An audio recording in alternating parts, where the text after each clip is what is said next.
Hello, guys. Please head over to YouTube. I just started a live on YouTube now. So, youtube.com, Clay Suze Official. Let's go over there. Live has just started on YouTube. Please head back to YouTube there so we can get just the live started. When you get to YouTube, let me know you're there. Type in the comments, I'm here, so I know you guys are there with me. Okay? Very cool.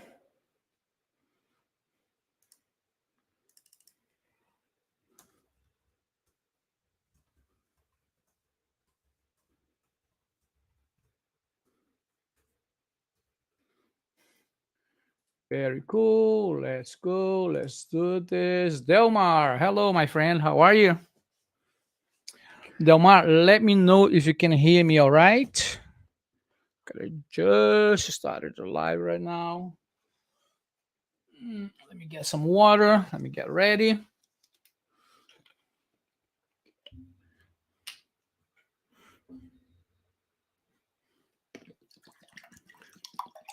Trigger Troy.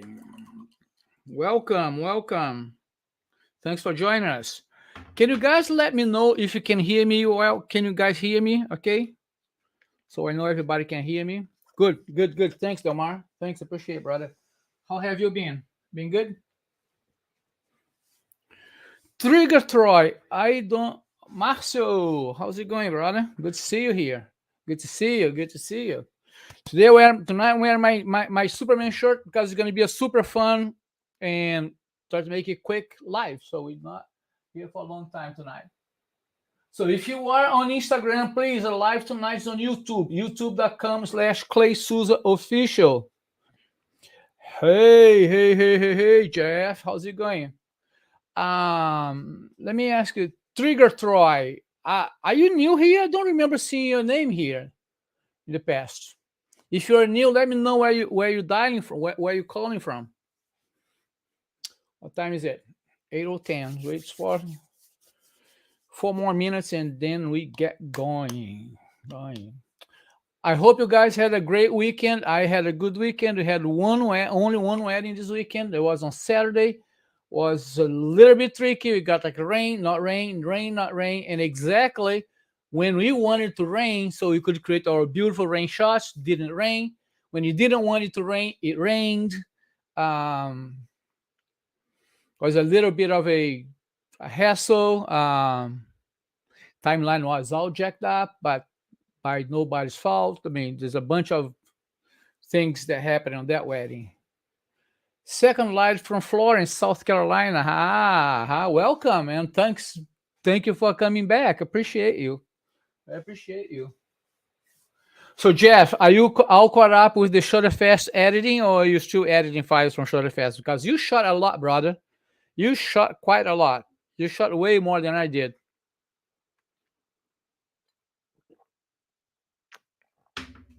I've done like 2 or 3 pictures from Shutterfest. That was pretty much it. I also applied to teach at WPPI next year, so fingers crossed. Fingers crossed.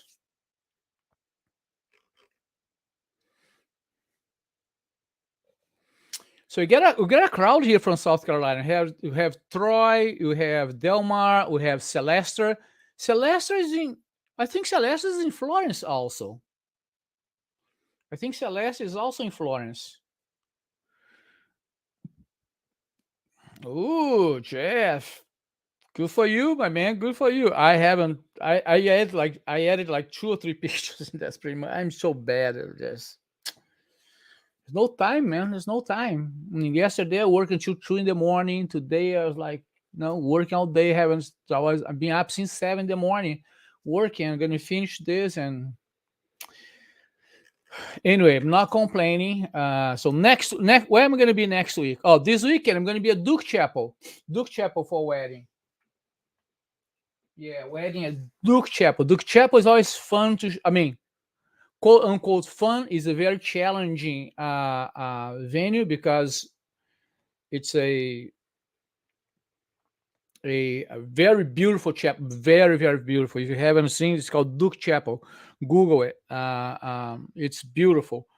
but they have like two lights temperature going on inside the chapel. So one direction they have like tungsten light, and the other direction they have daylight balance light. So it's always tricky to shoot there. There are a lot of restrictions, a lot of places that we can't go, a lot of things that we cannot do as photographer. It's always good. Yeah, yeah, Troy. So, yeah, Sylvester is from I mean, I don't know. I don't think he's from there, but he's living in Florence now, and he's opened his studio. Right, he just opened it, like 1010 studio. I'm dying to go there. I was actually planning on going down there and do a workshop for him for his grand opening. I just got extremely busy and couldn't do it. So, but we're definitely gonna go down there and meet you guys there, and maybe do a workshop or something that so to get people involved. So Trigger Troy, Troy and Delmar are close, so you guys should hook up to shoot. Let me see if there's anybody here. So if you are on Instagram, please head up to YouTube, youtube.com, Clay Souza Official. I'm waiting for you there. Live is just about to start. All right, so let's get started. Let me do my official introduction here, and we're going to go from there. Hi, I'm Clay Souza. I'm a wedding portrait photographer in Chapel Hill, North Carolina, and you're watching 808 with Clay, where we go live every Monday and Wednesday here on YouTube to talk about photography, anything photography related, but usually focused on lighting, composition, and posing, which are the three pillars to an amazing and desirable photography. Thank you for being here. I appreciate it. And if you guys are watching this on a recording, tell here in the comments. I'm watching a recorded video, so I know you guys watching it. I know if it's worth keep doing this or not. So thank you so much. And tonight we're going to talk about lenses, which with an array of lenses that we have out there today. Which how do you pick the lenses to do the right job? I mean, how do you pick between a 2470, a 7200? How do you go from there? What are your parameters to pick the lenses? So this is what we're going to talk about tonight. So we're going to talk about lenses. As most of you know here, people who follow me, you all know I'm a Canon shooter. I always shot Canon, never shot any other brand. I started with Canon. I love the Canon gear. I love the Canon lenses. I love how sturdy they are. A lot of times I don't like the pricing, but it's good quality product. And I've had a few other lenses that are like Canon mount where I had issues with it. Anyway, we're going to talk about that. But I think we all have our favorite lenses. Guys, do me a favor here in the comments. Type here in the comments what is your favorite lens and why. Why that's your favorite lens. Type here in the comment. I want to hear from you guys. What is your favorite lens? What's the lens that you don't go to any photo shoot without? What's the lens that you use the most? The one that never leaves your camera. We all have our favorite lenses. And also tell me why that is your favorite lenses. All right. So I have how many lenses I have? I have here on the side. I have 1, 2, 3, 4, 5 lenses here with me. And I'm going to go a little bit through those lenses, why I use them, how I use them. I'm going to start with the ones that I don't use the most, the one that the least used, but there's nothing wrong with that lenses. Well, the one that I use the least is this one here. It is the what? Oh, wait for the camera to focus. Is it going to focus? No, it's not. Over here, over here, over here. All right, there you go. It's the 135 2.0. 135, that is a prime lens, 135 2.0. It is actually a beautiful lens. And I remember when I was ready to purchase it, when I decided to purchase it, I did a lot of research because at the time, was I shoot wedding at that time? Yeah, I was starting with wedding, so I need something that would open a little bit more than 2.0. And the 135 was a good price. Honestly, I did so much research. I remember doing so much research, seeing so many images from this lens here online before I made the decision. Because I was starting my photography at that time. Life was much harder. We didn't have that much money for gear, right? Every money that we spent, it had to be well spent. So in the beginning, I used this lens a lot. I mean, I purchased it. Is the Canon 135 2.0. This lens, guys, creates a beautiful, gorgeous, a creamy bokeh. I have never seen any other lens that creates such a beautiful bokeh like this lens here. This is, but why? This is the 135 2.0. It's an amazing lens. I love using it. But there is a thing, it doesn't get out too much. I don't use this lens too much nowadays because I have my faves. And sometimes my faves are not the ones that create the most beautiful images. But as a wedding photographer, sometimes my favorite lenses are the ones that giving more flexibility. And this lens here, for being a prime, if you're using this indoors, is 135 in a church, you don't have much flexibility with it. And I'm going to be 100% honest and transparent with you. I'm not really good at shooting primes on a wedding day. I haven't mastered that yet. It's something that I need to work on, but I'm not going to work on somebody's wedding, try to get better on something. It's going to be really hard. My wife, on the other hand, she grabs the 85 millimeter, she puts in her hand, and she shoots the whole damn wedding with the 85 millimeter. I'm like, how you do this? I can't. I have to have the zoom lenses. So that's one of the reasons why I don't use this lens a whole lot. But this is a beautiful, beautiful, beautiful lens. So it is the Canon 135 Prime f2.0. If you're in the market for a really good portrait lens, this lens is really, really, really good because it's around the 100 millimeter range, and it doesn't distort the subject that much. Opens at 2.0, will allow a lot of light. It's considered a fast lenses, and will create beautiful bokeh. And honestly, the bokeh that this lens creates is very unique, it's very different. I was saying this when I started researching to see if I was going to buy this lens. I looked at so many images. At some point, I would look at an image and say, "That's a 135. That's a 135." I would recognize just because it has such a beautiful bokeh. I looked for an image to give an example. I know I have a few. I just couldn't find them. So this is number one that I want to show you. But and to say also, I don't use this lens that much. All right. Let me see the answers here. So Marcia said 2470 diversity. That's a very, very flexible lens. It's here, one of my faves also.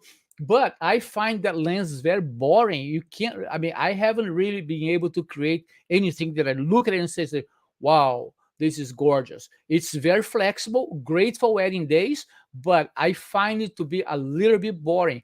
I am really looking forward to the 2870. Canon just released not just released, a few years back, released a 2870 that's a 2.0 for the mirrorless cameras. So that's going to be my next purchase on lens. But the lens is going around $3,000 right now, which is very, very expensive. So let's talk about flexibility. This is one of my faves, like just Marcus mentioned. This is a 2470 2.8 Canon 2470 2.8. If I can twist this to the right side, Canon 2470 2.8. Like I said before, I find this lens to be a little bit boring. You don't create a whole lot of beautiful images in this. But why this is one of my faves? Because it kills on a wedding day. It is awesome for wedding day because you have a really good range from 24 to 70. You can get a lot of information on wedding day in the tight spaces. And this is what this live is all about. How do you choose your lenses? Which one do you pick to do the job?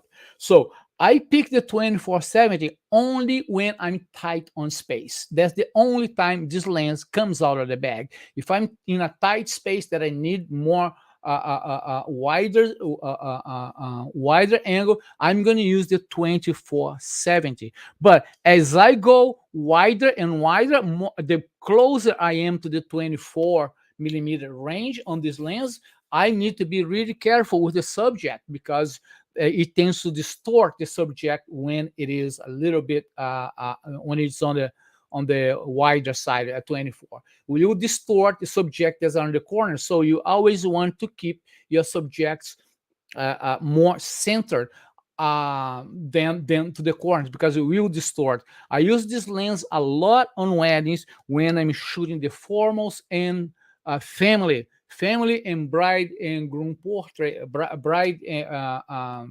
bridal party. I'm using this a lot because you have a lot of people, and then I can go wide, around 24 or 30, 35, and then I can go tight when I go like 50, close to 70. I can go like waist up, and I can go full body with just one lens. So I picked this lens not because it's the most create the most beautiful images, but because it's versatile. And as a wedding photographer, as mainly a wedding photographer, versatility is everything for us on a wedding day. All right, let me see more comments here.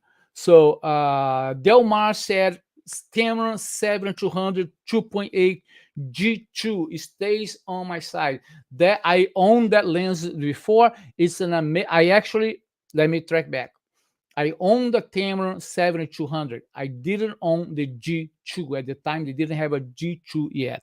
And the only reason I had Tamron was because I wanted to buy a Canon 7200, but it was too expensive at the time. At the time, we could not afford. We were just starting.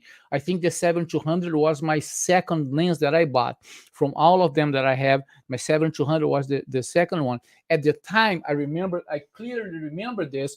At the time, the Canon version, the 7200, was $2,500. This was what? Probably like 6 years ago.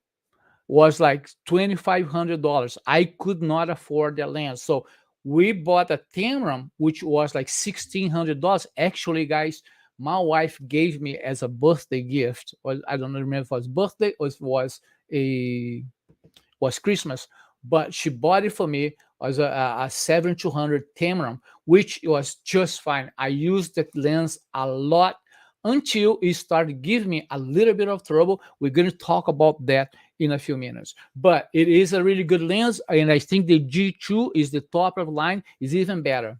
All right, that was Delmar. So Jeff, 7200, same thing, 7200, 2.8 G2, same lens that Delmar. 7200, guys, is a whole different level.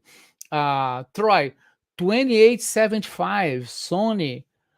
Interesting range, 2875. I didn't even know that lens existed. Oh, that's interesting, 2875. And Troy, what's the aperture on that lens? Is that a 2.8 or it opens a little bit more like the 2870 from Canon? Hello, Gilda. What else? Let me see. Problem with this lens, switch to camera, always shutting them off. Jeff has another, my 1530 2.8 version 1 for epic shots. That is a really good range, 1530. I used to have a 1635 f2.8 Canon, beautiful lens also. Yeah, so my next lens that I picked here for my, let me reach out here, for my faves is my macro 100 millimeter f2.8 macro. I love this lens. I just did a post actually on this lens here. Why do I love this lens so much? Because it's very versatile. As a wedding photographer, you need to be versatile. You need to be able to change things fast, and this lens allows me. This is a macro lens. This is a 100 millimeter f2.8 macro from Canon. It allows me to create some beautiful ring shots. Let me share some here with you guys. Hold on a second. Let me share screen, blah, blah, blah, window. Let me find the window. This one here. It allows me to create those really close-up ring shots. I hope you guys are seeing this. That allows me to create these really close-up ring shots that it looks just amazing. I can get really, really close. It has a few distance controls over here where I can go half a meter, 30 centimeters, and I can go like from half meter to infinity, like 3 settings, and they work fantastic. And the reason I like this lens so much is because it's also a great portrait lenses. And honestly, it's not that a very expensive lenses. Let me see how much it is on Amazon today. Canon 1mm macro f2.8. So this lens today is retails for $1,400, which is not a lot of money when you think about everything that this lens does. I mean, how great of a lens it is and how you can take advantage of it. I mean, I use this lens a lot. Again, very versatile. It allows you to do very beautiful macro photography. You can get really close. And beautiful portrait lenses. And I'll tell you this: I'm 100% sure Nikon has some nice macro lenses. Sony probably has also some nice macro lenses. But if you want a macro lens that is versatile, try to stay at a 100 range, because then you can use it as a portrait. When you start shooting portraits with a little bit wider than 100, then you start seeing some distortion on the subject that you don't want. This, where you want to be, is around 100 and 135. This is a sweet spot for portraits, and that's what makes this lens here amazing. And also, it is 2.8. It's a fast lens, so does really well in low lighting. That's another one of my faves. Okay, Troy said is it a Sony, Troy? Let me go back here to your comment and see. Yeah, it's a Sony 2875 is a 2.8. That's a very interesting range. I have never heard of that one. Gilda, I love my 85 and 7200. 85 is an amazing lens. I don't get to shoot much of it because Dani, my wife, she keeps that on her bag. She stole that from me and she's not giving it back to me. And I'm not going to buy another one because that lens is expensive. But I wish I had more. I wish I was able to use it a little bit more. But now let's talk about my two favorite lenses. All right. One of them is my 11-24. Every single wedding, I use this lens. This lens is very wide. You can see here just by looking at the glass here. It's almost a fish eye, right? This is an Canon 11-24 f4. It's an f4, not an f2.8, f4. And this is a quite expensive lens. The way I use this lens, the only time this lens comes out of the bag on a wedding day is when I'm doing my epic shots. My epic image, like this one here that I'm going to share with you right now. Something like this, for instance, was shot with the 11-24, and most of the time I'm shooting at 11. I'm shooting wide. Look what we can do with those veils. This bride had a 15 feet long veil. Was definitely the longest veil I have ever shot. And we were able to capture this gorgeous image because we have that lens, so it's wide, right? So the thing that you need to be worried about these lenses is the distortion. Anything to the corner is going to distort a lot, right? You have to be very careful. So you don't want to put your subject on a little on the corner. Every time I'm photographing with this lens, I make sure that I am dead centered. I need to be dead. Let's say if there is a building on the background, I need to be dead center, and my subject needs to be dead center because of the, I don't know if it's concave or convex shape of the lenses. Any change that you make, all right. So if you're shooting this way here, right?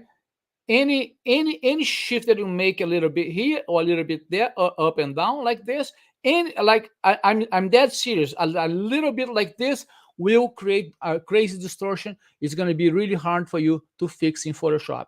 So it's very important when you use a super wide angle lens like the 1124 that I have here on my hand. Your subject and you need to be dead, like just like a minion. Look at that. You need to be dead center, because if you go like this a little bit or like this just a little bit or up and down, you're going to ruin your image, because this lens makes every distortion much bigger than what it is.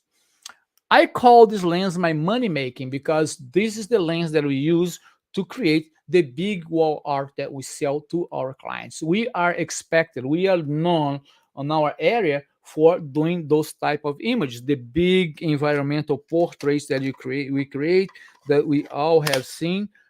If you go to my website, photosbyclay.com, you're gonna see that every picture that you see, like the wide, was created with this lens. And I'm gonna tell you why I decided to get this lens. I used to have a Canon 1634. 16, was it? 1634. I think that's what it is. 1635. I'm sorry. 1635. I used to have that lens. It used to be my wide angle lens. And I was shooting one day side by side with another photographer. We were actually shooting a bridal portrait with a friend of ours, very big name in the photography industry. And this friend of mine had a 1124, that lens over there. I had the 1635. We shot the same image. When you put the image side by side, his image looked completely different from mine, because it's not only the fact that it's wide. It creates this strange. I mean, and when I say strange, I'm not saying strange in a bad way. I'm saying strange, like different. Let me see if I find one of the images that I want to show you here, for you to understand me. Let me see. Oh, come on. Where's my drive? My drive now doesn't want to work. Let me see if it's over here. My photography, weddings. I want to show you.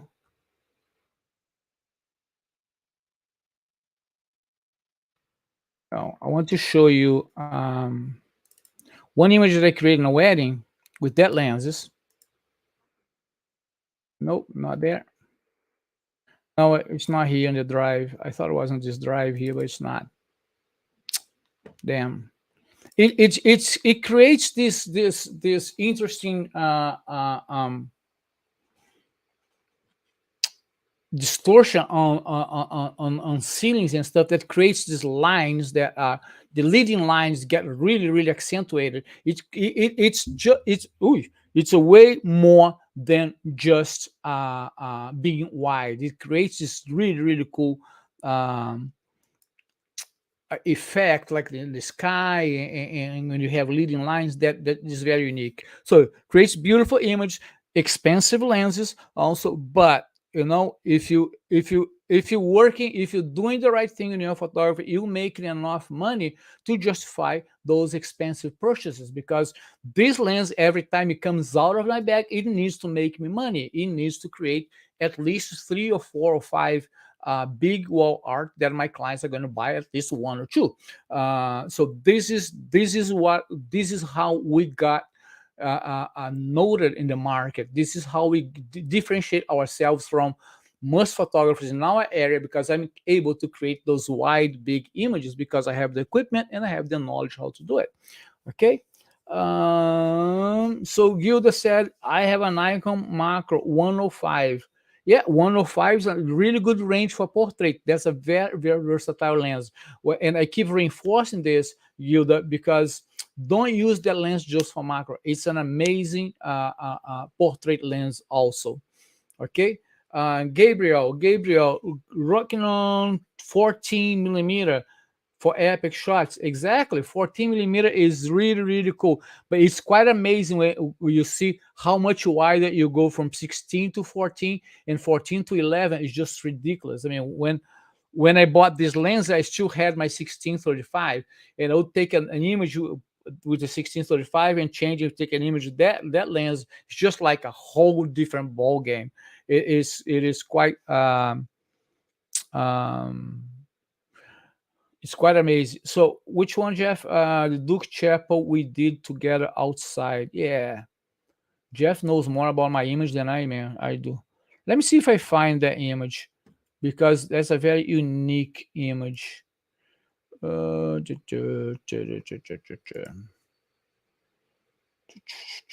Was Eva, right? Weddings. Let me see if Eva and Anthony. Where is signature? Yeah, look at this shot here. Let me share my screen with you. Thanks, Jeff, for reminding me of this lens, of this image. Look at this image here. Duke Chapel. I'm going to be there this weekend. Look at this image. Duke Chapel. If you don't know this chapel, it's extremely tall. It's very, very, very tall. The only way you're going to get bride and groom and the full chapel all the way to the top is if you shoot in horizontal, is if you put the bride and groom really, really far from the chapel, right? That's the only way to get the entire chapel, because it's really, really tall. With this 11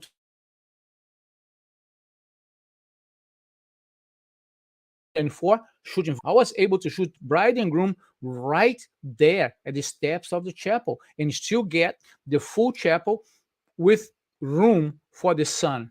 This is a shot. Let's look at the EXIF here. See, 125 of a second, f9, 11 millimeters. So I was wide open with that lens, but I was at f9 because this wedding happened at, this was shot like probably like 12 o'clock in the afternoon, 1 o'clock in the afternoon. And there was a lot of light coming through that day, so I had to close my aperture so nothing got blown out. Her dress is not blown out. I can show you here. Oops. So you can still see the details on her dress. Everything is all right. So we're controlling the light. We're controlling everything to get the blue sky, to get the sun, and get everything in focus. Because once you shooting those either like landscape, or if you have like a beautiful landscape you want to show, if you have a beautiful building in the background, you kind of don't want that building to be out of focus. You want to show a little bit of the building, right? So Jeff is saying here, what is saying? Final lesson in portrait mode. Yes, father bought a large matter of it. Jeff, father bought like 4 of those. He bought 4 of those images I just showed you. He came here, he walked in, he was like, oh my God, this is so beautiful. We had because we printed for our portfolio, said, oh, this is a beautiful image, you're going to print it. When they came to do the IPS, I have the image in display here on an easel. He walked in, he just went right into the image. Oh my God, this is so beautiful. He ended up buying 4 of those. Was definitely, I think, if not the biggest, but one of the biggest IPS sessions on that day. Yeah, exactly. Jeff is bringing a good point here. I still had to put the couple dead center on the bottom, even shooting vertical, because it distorts. Yeah, exactly. And I still had to deal with distortion on the chapel a little bit, especially on the top. Now, drum roll. Boom. What is my favorite lens that doesn't leave my camera at all? It is my Canon 7200, right? Canon 7200 2.8. This is my favorite lenses. Why? It's because it's 2.8. It has an amazing compression. It allows me to do a lot. My photo shoots lately has been all with these lenses. I can create some really, really amazing images. One of the things that I like doing with these lenses is to walking all the way back and zooming in all the way to 200 to create the compression. If you don't know what compression is when you zoom in, the background that's far away, it comes closer, it looks closer to the subject, and it creates a better bokeh on those lenses. So this lens here, the 7200 f2.8 from Canon, allows you to do that, but you need to know how to use these lenses. If you take the same shot at 70 millimeters, and if you take one shot at 70 millimeters and you take the same shot at 200 millimeters, if you walk back and do the same composition, same everything, it's going to be two very different images. There is no point, guys, in having this lens here if you're shooting everything at 70 millimeters. It doesn't matter. You're not really taking advantage of the full potential of those lenses. Let me share some images that I have created with this, because this is definitely the lens that stays the most on my camera. So this is one of the images that we create with them. This was create session with mom and daughter only. Kid was very cute. So here at this point, they playing together. I'm laying down on the ground and I'm shooting right straight at them. I'm literally laying down on the ground because I want a little bit of the foreground and I want them in focus. But look at that background. Look how how it looks like the background is really close to them. And guess what? It's not. The background is far there. But why it looks close? Because I walked back all the way and zoomed in at 200. That is what compression is all about. If I was close to them and had taken that same picture at 70 millimeter, that would look a total different image. You wouldn't get that much bokeh on the background. Would look very, very, very different. So if you're using a 7200, learn how to take advantage of the compression that this lens creates. And it is definitely my favorite lens right now, the one that stays the most with me. So this is another image that I have created with it also. Like, I mean, I have like thousands of images that I have created because I use this lens all the time. But I want to show you this other one here. Same idea here. So I'm walking all the way back and I'm zooming right into the mom, to get that background. Look at that background. The background comes really close to her, and that background is far, far, far away from her. That creates that impression that the background is right there, and you get more bokeh if you do that. Again, one more time, if I had created that image if I was close to her shooting at 70 millimeter, the image that you see here would be 100% different from what you see right now. Okay, so this is important to mention because you need to know how to use your image, your lenses the best way you can. Not only you pick your lenses not only because you out of room, you don't have room to, you have to shoot wide, but you pick your lens based on what you have in the background. This is how I judge which lens I'm going to use. If I have something like woods, right? Woods, there's not much things there. I know I want to blurry the crap out of of those woods. So I'm going to choose a lens that either gives me a great compression or that I can open more. Maybe a 50 millimeter 1.2 or 85 millimeter 1.4. That would be also good choices because you get that very creamy bokeh on the background. But again, because this lens is so flexible, I can shoot 70, I can shoot 135, I can shoot 200, and I can create 6 images of each scene that I go to because I can zoom in and out easily from that lens. That's why this lens here goes to the top of the podium, because this is the one that I use the most. But like I said before, when I started photography, this lens was very expensive. I could not afford it. So I had the Tamron 7200 with me for the longest time, until one day I was shooting a wedding. At that point, we were already getting busy with weddings. I was shooting a wedding, and suddenly my camera, I had 2 cameras on me. One of my cameras just froze completely. No buttons, nothing would work. I took the battery out, put the battery back in again, and frozen. I said, "What's happening here?" So I grabbed my other lens and finished the whatever was happening. I think was during the ceremony. Finished the ceremony shooting with the 2470, and then about 2 weeks, I didn't understand. Then I came back home and I tried and it started working. I said, "What happened here?" So I didn't know. But what happened is that good thing happened is that 2 weeks later, I had a mentoring session to teach, and my student, she didn't have a 7200 and she shoots Canon. I said, "Well, let's use my Tamron here so you can try." The moment we put the lens on her camera, the camera shut down. It was like you put the lens, the camera will shut down. With not same problem that I had in mind. So I said, okay, then the problem is the lens. So I got rid of it and bought the Canon version, and I'm happy with that. Now, as a matter of fact, this weekend, like on Saturday, this Saturday, just passed, today's Monday, I also have a 2470 Tamron, because my wife keeps the Canon version and I shoot with the Tamron. Guess what? It froze my camera. It froze my mirror, my brand new mirrorless camera. It just froze. I was shooting.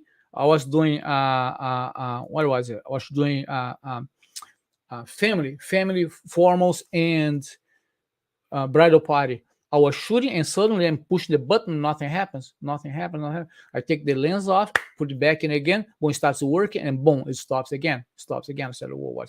So I know I'm going to have a problem with that lenses. This is going to be my next purchase. It's going to be a 2870 to replace that. So what I did, I grabbed my 2470 from my wife's bag and finished shooting with this one here.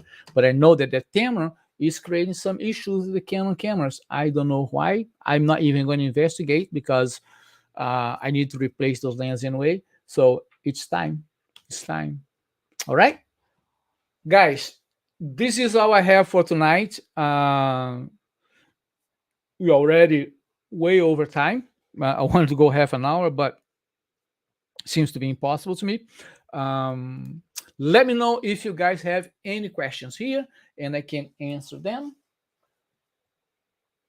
People not coming to Instagram no more, so that's a good thing. All right, so let me know here in the comments if you have any questions, any comments, any topics you guys want to see me talking about. Let me know. Drop me a DM on my Instagram, send me a message, get in touch. All right, I think that's all that I have for tonight. Thank you so much for watching. If you haven't done so, please subscribe to our channel, because we're here every Monday and Wednesday at 8:08 p.m. Eastern Time to talk about photography. Most of the time, we're talking about lighting, composition, and posing. And if you have any questions, any suggestions for topics that you want to be talking about, let me know. Send me a DM on my Instagram, Clay Souza Official, or send me an email at info@photosbyclay.com, and I'm glad to talk about it. Okay? So, guys, thank you so much again for watching. Thank you so much for being here one more time. And you guys have a good night, and I'll see you on Wednesday. Bye-bye.